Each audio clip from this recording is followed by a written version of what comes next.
using today's evolving and controversial standards.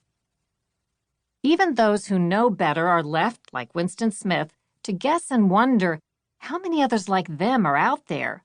How many of the unindoctrinated who don't buy the spin? There's certainly no way to find out by clicking on different internet articles or flipping among cable news channels. This giant purge of knowledge and facts wouldn't be possible without the news media. We in the media have, to a frightening degree, gotten on board with the efforts to convince the public that they do not need or deserve access to all information, only that which powerful interests see fit for them to have. Reporters are so aware of this that they have a name for it: the narrative. The phrase is used to describe what we caught others doing to try to shape the news. Now we're doing it ourselves. The narrative refers to a storyline that influential people want told in order to define and narrow your views.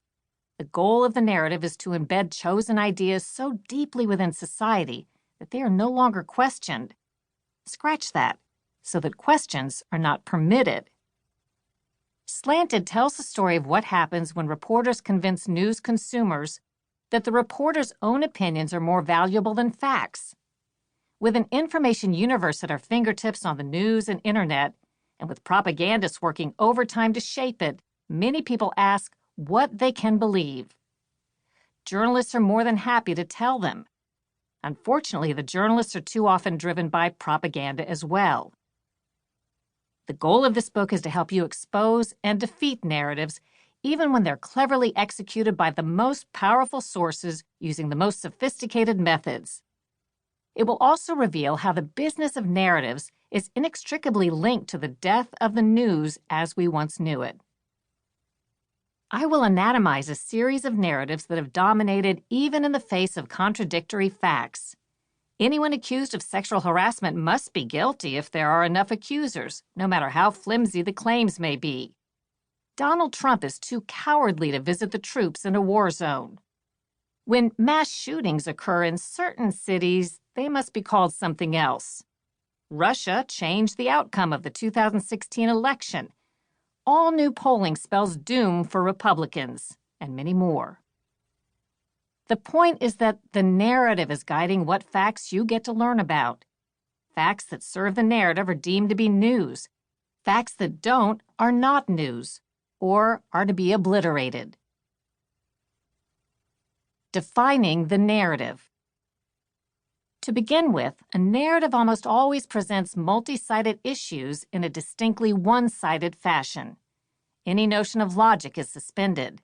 The standards and judgments applied to the target being smeared by a narrative are never applied to those advancing the narrative or their allies. For example, someone pushing a narrative might accuse his target of lying or being hateful or racist. At the same time, the one doing the accusing may be lying or acting in a hateful or racist way, but no attention is given to the hypocrisy.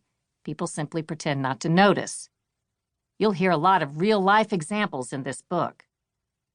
You might think that a defining characteristic of a narrative is that it is false, but that's often not the case.